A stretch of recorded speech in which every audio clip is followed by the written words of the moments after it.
so welcome to this month's edition of Insights, Ballotpedia's monthly and bi-monthly webinar talking about either a different topic, person, etc., or in this case, a book. And I was really excited. This book was given to us by a proud supporter of Ballotpedia. And when I read it, I thought, oh, we just need to have this author on. So like always, we offer different viewpoints and opinions and just a wide variety of, like the name says, insights as to what's happening in the world of politics. So we have with us today Dr. Hobfoll, and I'll give a brief introduction to him, and then we're going to get started with some of the questions that you submitted throughout the past couple of weeks. But then also, if anything comes up as we're talking, please feel free to drop it in the Zoom chat or in a Facebook comment, and we'll try to address it at the end. So, like I said, with us today is Dr. Hobfoll, and he has authored and edited 12 books and over 300 journal articles, chapters, and technical reports. He is a frequent workshop leader on stress, war, terrorism, stress and health, and organizational stress, so just kind of the whole behavioral sciences. He has received over 18 million in research grants on stress. He was recently the Judd and Marjorie Weinberg Presidential Professor and Chair of the Department of Behavioral Sciences at Rush Medical College in Chicago, and his current research focuses on trauma in zones of conflict and on the connection between stress and biological health outcomes in women's lives. So a lot to unpack today in his book. Again, the book is titled Tribalism, the Evolutionary Origins of Fear Politics. So welcome, Dr. Hobfoll. Thank you. I'd like to just get started with a very general question. This book is very specific on its scope. I want to know what the impetus was for writing this book and what got you started down this path of research. Well, I think, two things went on. First, we're all watching the sense that we have of the world's gone mad as we've moved probably, I would date it from 9/11 to a world in which there is much more us against them, identity politics, and populism.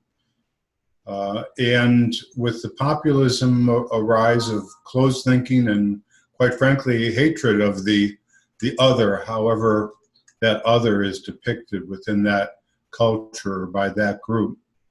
And like all of us, I'm just bewildered by it and wanting answers. And since I'm a psychologist and researcher and had been doing research in zones of conflict, including the United States after 9/11 and in the Middle East, started delving into answers. And when you write a book, you also read. I must have read a couple hundred books, 1,000 plus research articles, endless newspaper clippings from around the world, and this is what I came up with. So when I read the book, it just had such an interesting structure to it. Just here's one example of what this tribalism looks like, and here's what's happening now versus the historical nature of it. Why did you decide to structure the book in the way it did? It just really helped it flow for me. So can you explain just kind of your path to structure there? Well, to begin with, we tend to want to see ourselves as rational. And just to give some examples of that, we've all had friends in the midst of a divorce or breakup where you watch people go entirely irrational. As a friend, you can try, or a family member, you can try to prompt them. It seems impossible. We also often see kind of a weekly experiment in how our biology takes over, as if you're 3 or 4 drinks in, you're really turning off your frontal lobes, and then you get all this disinhibited behavior, which embarrassingly the next morning in review, you can see how is not as we should have behaved. So those are just individual examples.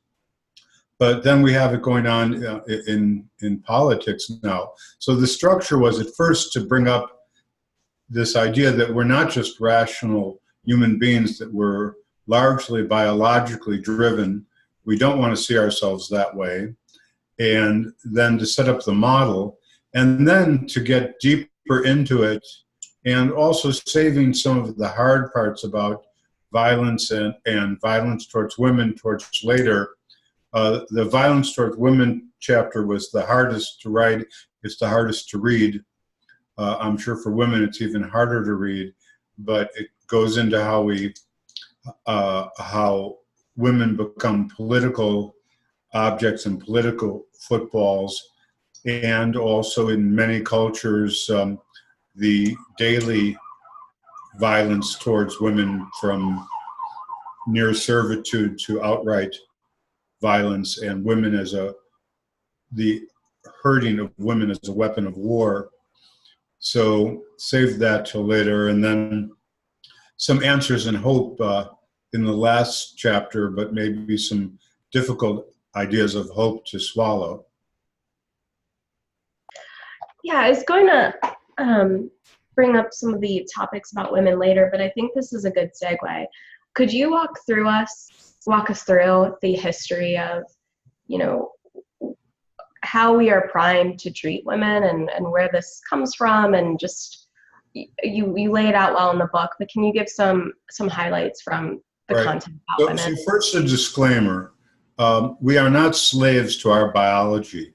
These are presses towards us, and the jury's out in some ways, but even if, let's say, biologically men and women are different, we obviously can say that we don't have to behave differently, even if there's a pressure that moves us in certain paths. Then if we look at tribal society, men and women have quite different roles in our evolutionary past up until maybe just a few thousand years ago, and really with rapid change in culture on women's roles, in particular in the last 50 years. So you have this, million plus years, 20,000 years of culture of how men and women's roles, and then 50 years of change. And importantly, that shows that we can change and we're not slaves to our biology. But that biology does make women largely subservient in many cultures. It raises issues of men's jealousy that is very powerful. And when women don't behave as men would like them to, often violence towards women. And so we see, as we move towards populism, or if you look at societies that I would say are less evolved and, quite frankly, more primitive, primitive being closer to our biology, we see more restricted roles for women, more violence towards women, and unfortunately, it's we have disturbing but light versions of that in the United States and Western Europe, where women don't have the rights or perhaps the pay of men, but also, of course, rape, which is not a small thing in the West. But moving towards countries like Saudi Arabia, where a woman can't travel without a male escort, and doesn't have rights to even go to a doctor or to report violence against her without a male escort, which are less rights than children have in most of the West. So, that's the array of things we see. Then, very disturbingly, when we have war in many parts of the world, well, beginning of World War II, the Japanese keeping what they called comfort women, which only fairly recently has been disclosed, which were Chinese women, but also some European women that were captured, and the quote unquote comfort women were women used as prostitutes by obviously an advanced culture. In the Congo and the Rwandan War, the use, and the former Yugoslavia, the use of violence towards women as a weapon of war to pollute the genetics of the other side, to make clear power. Again, in Mexico, in the drug wars, violence towards women and leaving women dead in the streets as a sign of we own you. We conquered your group. And these are, of course, highly disturbing, horrific, and but widespread. How do you think that this history of women in this sort of tribalism politics has affected how women now are leading in political movements? We're seeing a lot of that with the most recent midterm elections, and I'm sure more women will be elected in future cycles. How do you think this history that we as women share is affecting our ability to lead, and not our abilities, but just our collective sense of leadership? Well, I think women are clearly saying that we've had enough, and also enough has changed in terms of education and work, that women are prepared for these roles. Obviously, at a time when there were less college-educated women, they would have been less likely to be able to take on these roles. So it's a breath of fresh air. It's a powerful movement. And it's a movement fraught with its own tribalism. So, for example, African-American women boycotted the Women's March because they said the We Too movement is not inclusive of the more severe violence that we as African-American women are encountering.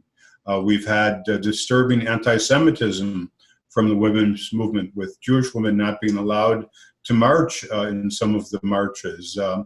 So even within this breath of fresh air, we have its own forms of tribalism and narrow thinking. One of the mantras that this book reminded me of is the Bread and Roses movement, which has the tagline, "Hearts starve as well as bodies. Give us bread, but give us roses." Can you talk a little bit about how you've seen movements like that be effective enough to, I mean, we have seen women's rights increase substantially over the past couple of centuries. So what makes movements like that effective, and right. How does that play into this? Yes, well, for the audience that's not familiar, the Bread and Roses was the women's union movement and the idea in the U.S. that the male-dominated union movement constantly talked about pay, but women talked about social conditions, hours of work, time off, later on childcare, etc. So a much more inclusive set of demands of workers' rights. Which has also been the case, and they've had greater influence in European union movements. The American union movement has been decidedly male in its orientation. So Bread and Roses is really a way, I think, most of us, from both left and right, want to see our lives. We recognize the importance of pay, but we also recognize that salary is not equivalent to quality of life. And working endless hours for whatever salary is destructive of the individual, and certainly of the family, and certainly of the possibility of raising children. So, and it's interesting because as we have more women politicians, we have more of a bread and roses approach to government, which is that women are more likely to politic for overall lifestyle and quality of life. So, for example, be more pushing more on education and on healthcare. And of course, these are also generalities, because that doesn't mean all women do this or that no men do it. But there's some clear differences in what the new wave of women representatives of government are doing. Well, and it's so interesting too, because as we have seen more women in leadership, that those ideals have kind of spread just across the genders. We're seeing millennials and the generation after, they are prioritizing kind of that idea of work-life balance, and maybe that can be traced back to an increase in women in leadership. But the themes you were just talking about made me think, yeah, this seems to be just a generational difference too. We're seeing that idea of all right, we want good healthcare, but we also want the freedom to, like Ballotpedia does, work remotely or work from Lima, Peru, like Kayla currently is today. So it's really interesting to think about, as you've seen these shifts in leadership and with the kind of makeup of our political tribes, that it has spread across the culture, even apart from strictly politics. I think it has, but I think you do have to be careful not to generalize as well. There's always the Margaret Thatchers, who was less liberal, more right, less humanistic than labor leaders in Great Britain. So just having the gender of being a woman doesn't make all the difference in the world. We're talking about, trends that are out there, and I don't think it's generational either, because my 60s, 70s generation was much more liberal than today's young people, who in many ways seem old to me because they are more conservative and more likely to see a BMW as their goal, as opposed to, broad human values. Young men wanting $10,000 and $20,000 watches, which is big in millennials, is not what you're talking about. But it is emerging, at least within a segment of millennials, quite strongly. And perhaps, again, as in the 60s and 70s, as a reaction against what they're seeing, which is abhorrent to them in terms of much of the politics that are going on today. Yeah, very interesting. Smaller houses, but pricier watches, I guess, right? Yeah. So one question we had submitted is, from when you started writing this book, and I know it was published in 2018, to now that we're past the midterms, we're past the first 2 years of a new administration, what has changed in that time since you sat down and started sketching out the book? Well, populism and nationalism and the politics of hatred are getting worse around the world.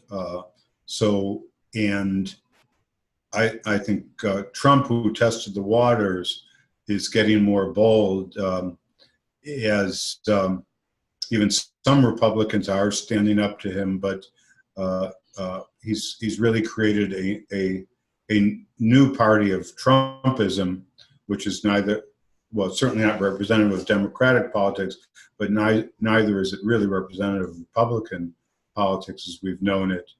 And each time, as he tests the waters of hatred, he sees that it works, and then throws more out there.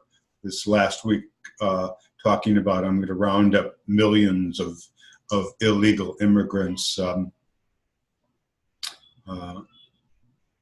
remember seeing a building, I was visiting in Germany recently, and in German it had no human is illegal, which is obviously the opposite point of view. Yeah, interesting. Yeah, it's especially when you look at what's happening today in a historical perspective. I want to focus a little bit on the idea that we are primed to be alert. This is coming from your book. Primed to be alert and ready to react to a dangerous world. So it seems throughout history that this primal feeling has, as you laid out very clearly, been used to justify war and defense spending and kind of everything that goes along with that. Are there other things in our daily lives that this dangerous world feeling caused us to feel subconsciously? So independent of, talking about Iran and everything we're dealing with in politics at this moment, what can you tell us just on a behavioral level that this feeling can cause us that we may not be conscious of as we're just going around our daily lives? Well, and I think it's getting worse right now as there's a milieu of threat that's out there. So this idea of being cautious and overly cautious, we watch the news, and we'll take Chicago, where I'm living. It's actually the murder rate is 80% lower than it was in the mid 70s, but we just immediately zoom in on murders that occur, and they're terrible, but they're mainly in gang-related. Unfortunately, some innocents that are caught in the crossfire of gangs, and then we start saying, "Oh well, I'm not going to, buy a place to live there." After September 11th, more people died from not taking airplanes and taking cars than died in September 11th, because it's so much more dangerous to take a car. So in terms of our individual lives, I think there's a tendency to be more sheltered, less trusting, and these things are always multi-determined. Who knows how much our living by our cell phone, smartphone also is affecting some of these as well, that we can be in this cocoon. As I was on the bus yesterday in Chicago, and everyone looking down at their cell phone, which means no one was looking at anyone else. There was no, we were all in our individual pods within the bus.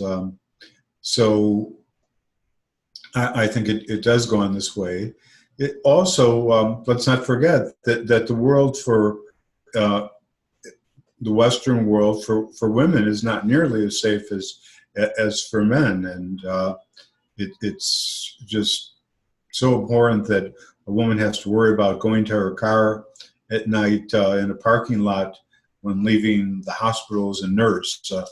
How can we be in an advanced society and still have this threat? So that's not a made-up thing. That's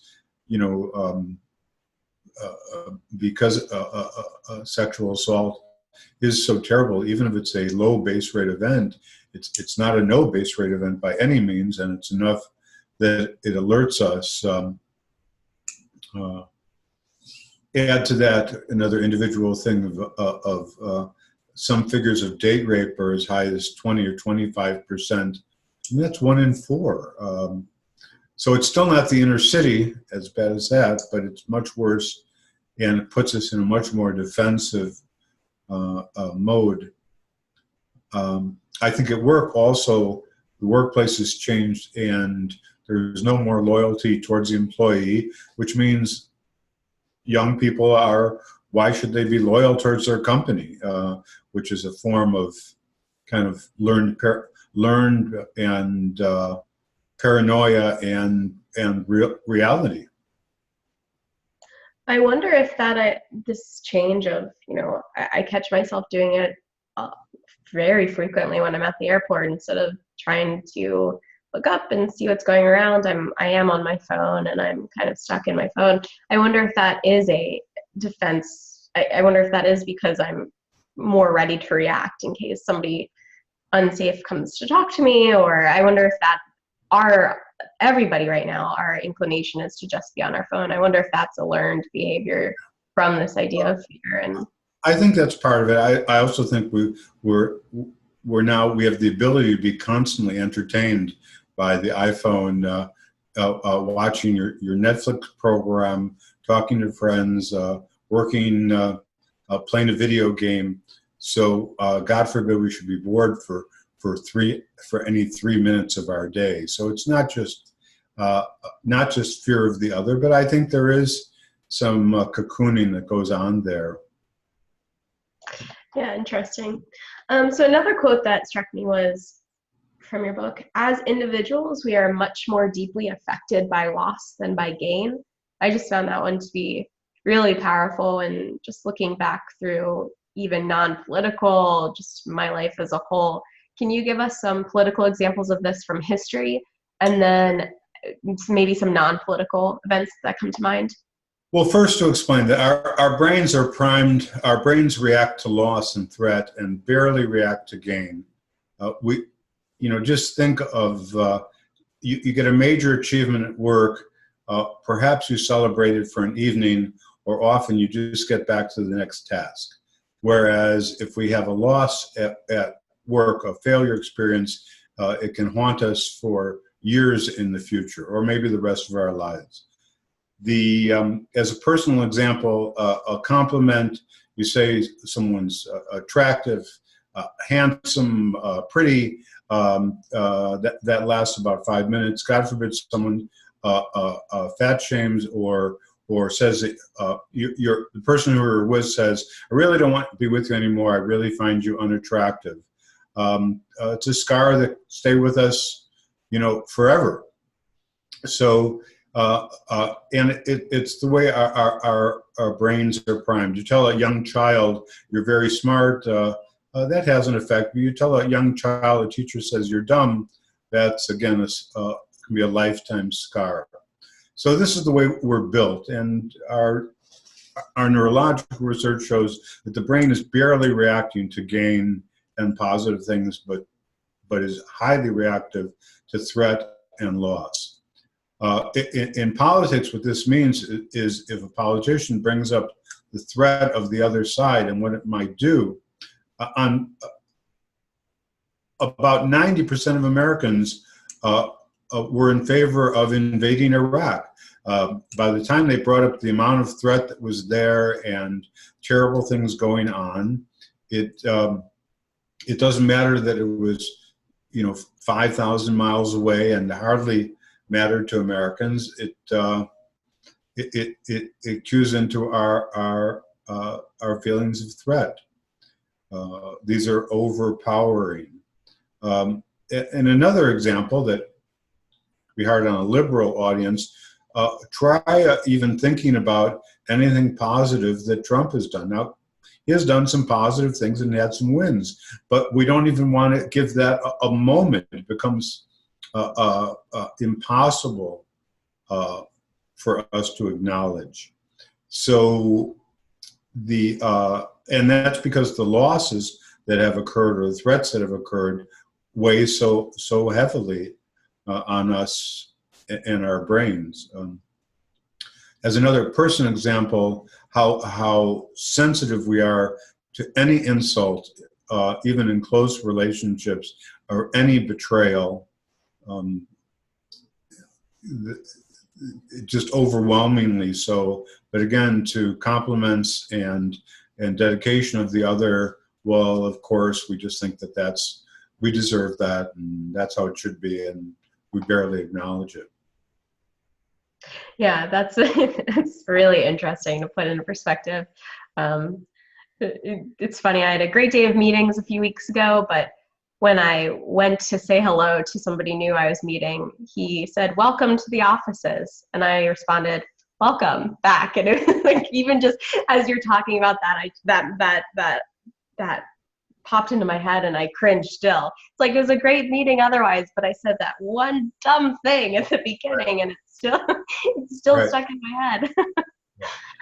So just to follow up to that point, can you explain what a trauma narrative is? I think you already gave some examples of that, but just when you use it throughout the book, what are you meaning when you're talking about a trauma narrative? Well, and these are more severe cases of when trauma occurs. So on a tribal level, we have the trauma narrative over 9/11, which I remember a friend crying after that. Sorry, that just popped up on my screen here. And I asked her, "What are you crying about?" And she said, "I want to kill them, and I'm not supposed to feel that way, and I don't even know who them are. But I have this, deeply felt desire for revenge." So that's a trauma narrative. Now we build it up in societies, especially where traumas occurred. Israel on its side has its own trauma narrative, and the Palestinian on its side, and so it creates a whole story line. The Palestinians call the creation of Israel the Nekba, the catastrophe, and a whole narrative that goes with that. We can see these narratives when they're not ours very clearly. So the Nazi narrative of world takeover of Jews from the outside is ridiculous paranoia, but from the inside appeared to be completely rational and science based. as and perhaps on a level that's less than a true trauma narrative, but something maybe halfway there, we have the narrative of the women's pro-choice movement on one side, thinking the other side is the outright enemy, and then the anti-abortion side calling itself pro-life, and then a whole narrative around that. It's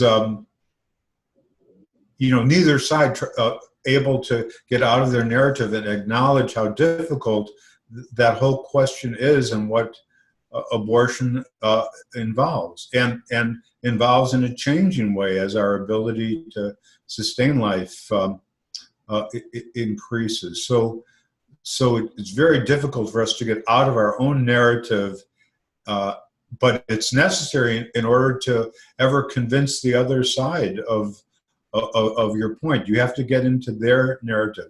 The Palestinians have to understand and appreciate Israelis' narrative, and vice versa, if they're ever going to create peace in that part of the Middle East.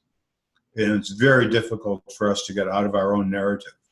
Mm-hmm. And I think just some of these terms that you define throughout the book, as I'm just going along and reading the news, they come up. You see it just repeating itself. You see the trauma narratives everywhere you look now. Another term that popped up quite a bit was the idea of an authoritarian father leader.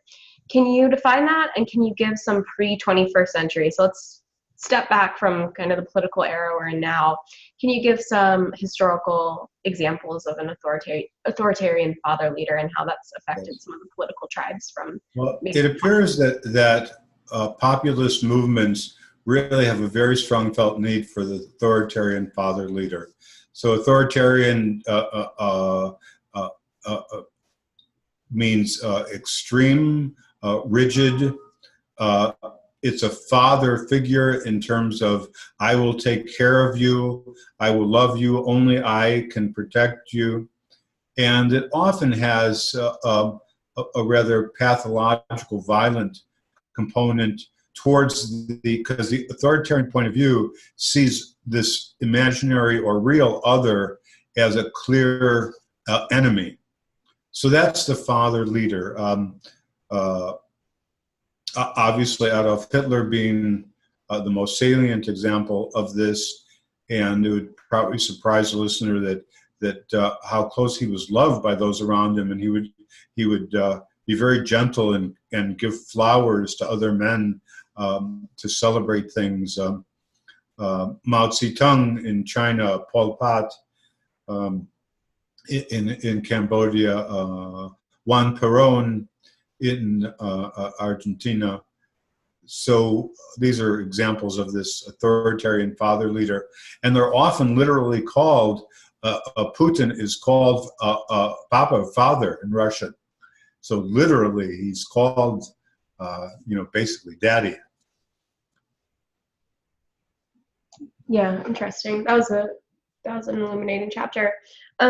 One term that we talk about echo chambers quite a bit at Ballotpedia to make sure we're kind of breaking out of those narratives. Let's talk about that idea of screaming in an echo chamber is the term that you used. What do you mean? And I'm curious to kind of take this into actionable things. How, as a society, do we even begin to permeate those echo chambers? And every side has them.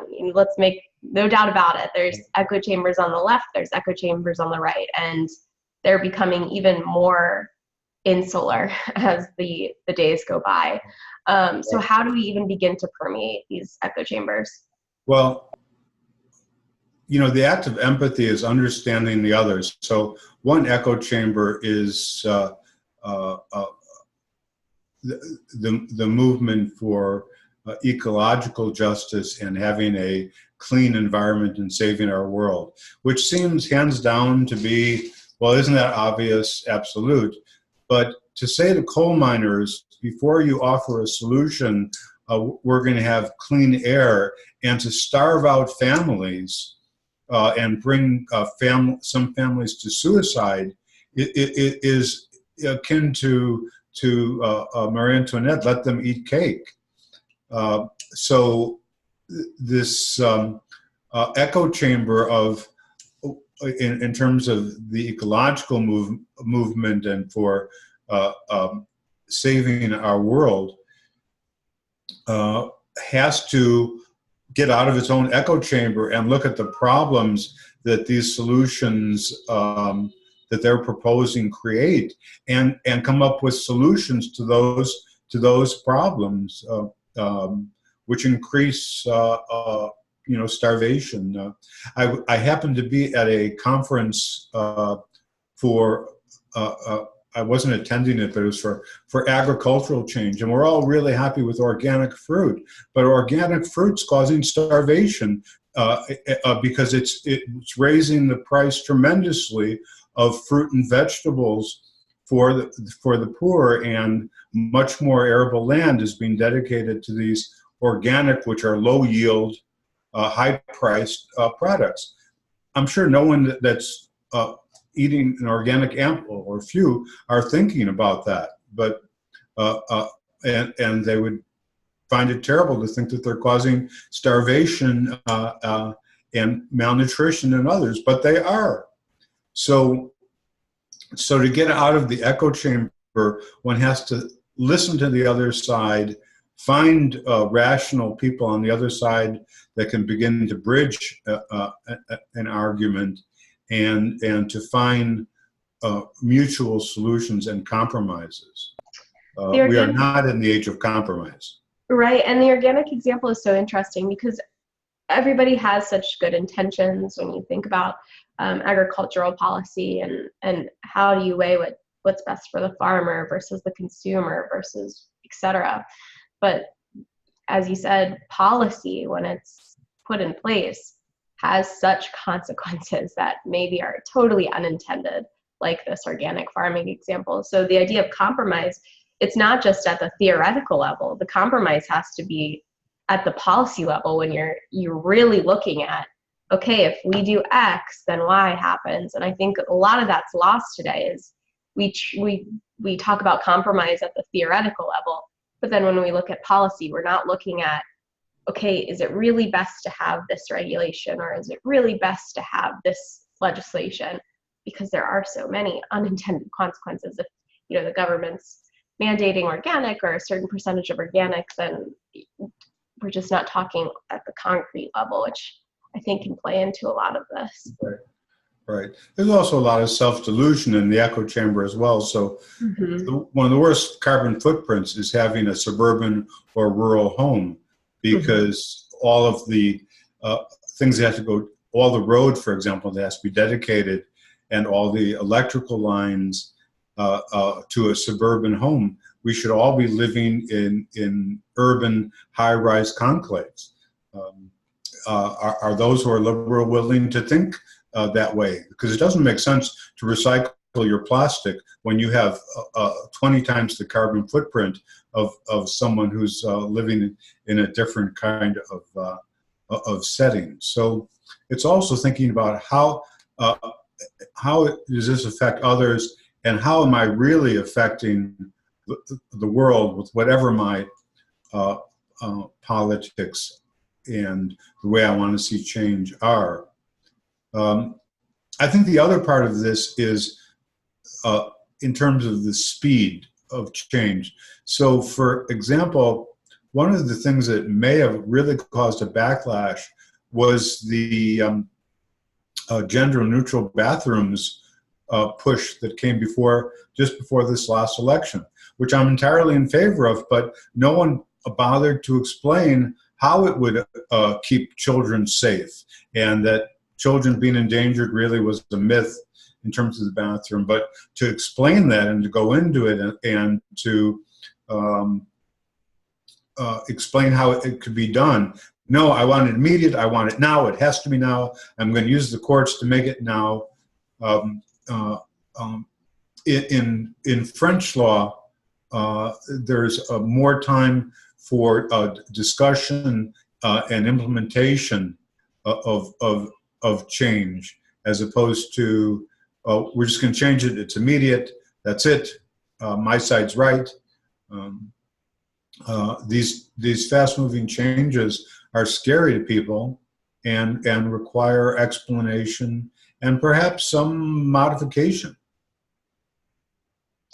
Yeah, I mean, it's the visual of just being in an echo chamber and screaming is so powerful. The one that comes to mind for me is the Mueller report and everything surrounding that political event. I think both sides had the conclusion drawn far before any report was released, and very few, if any, people changed their opinion after. So it's really interesting to think about it. You have these people screaming that their side is correct on both sides, and that's independent of whatever report gets released. So it's fascinating, and it's kind of a tough pill to swallow when, you know, we're here trying to just present facts and just lay out exactly what's happened in any situation. So it was a helpful way to think about it. Now I just want to talk generally about your extensive background. How did you personally approach dealing with stress as you're researching a book as heavy as this? And can you just give us some everyday tips for if you're deep in the weeds, if you're reading the news every day, if you're consuming this 24/7 cycle like we are, how do you take a step back and deal with your own just biological responses to stress? Yeah. Well, I think it wouldn't surprise people to hear from me that should have good life balance, eat healthy, drink less, watch any kind of drug use. Those seem to be obvious, the exercise. But when we talk about life balance, although people would say, yeah, I get it, they're less likely to be doing it. So life balance means also putting down your cell phone, not attending to it, attending fully to, now that you're on a date or with a friend, attending fully to the intimacy of that event, and not being elsewhere. For millennials, the work and pleasure day have blended way too much to deal with stress, because you're getting the stress of both and the pleasure of neither. So separating things out, taking real time for vacations, taking real time for time off and away from work, intimacy with friends, family, romantic intimacy are all critical to stress relief. And so it's taking care of each part of his life. Directly implied in your question, don't watch the news all the time. The news is 24/7 for commercial reasons. At the time of the Kennedy assassination, it was 2 half hours, or maybe a half hour in the morning and an hour in the afternoon, and you could get it on your radio station for 5 minutes on the hour.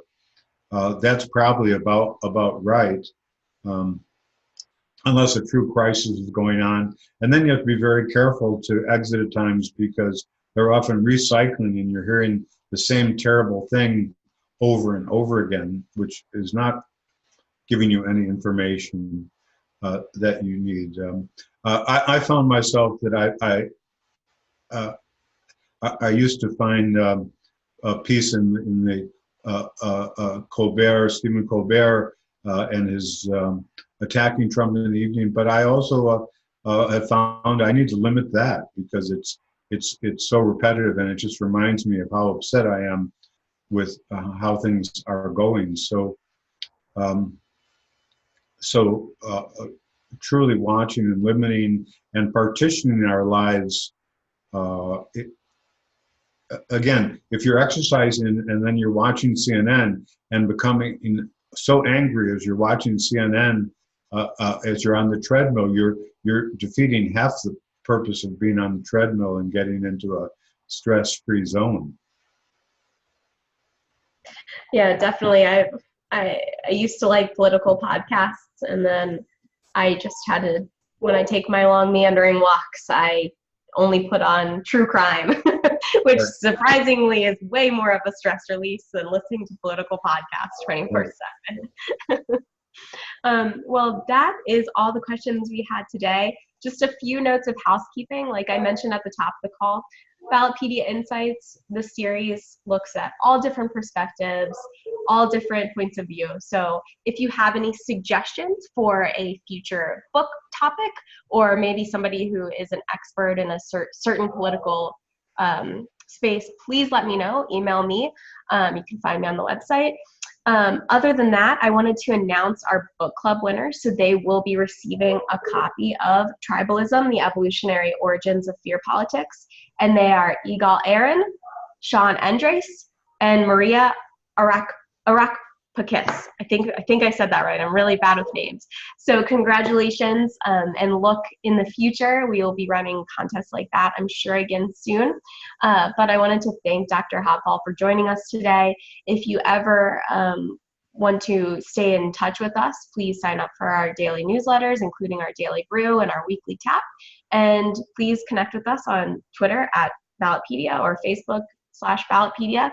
And we'd love to talk with you more. If you have any questions, please email us at editor@ballotpedia.org.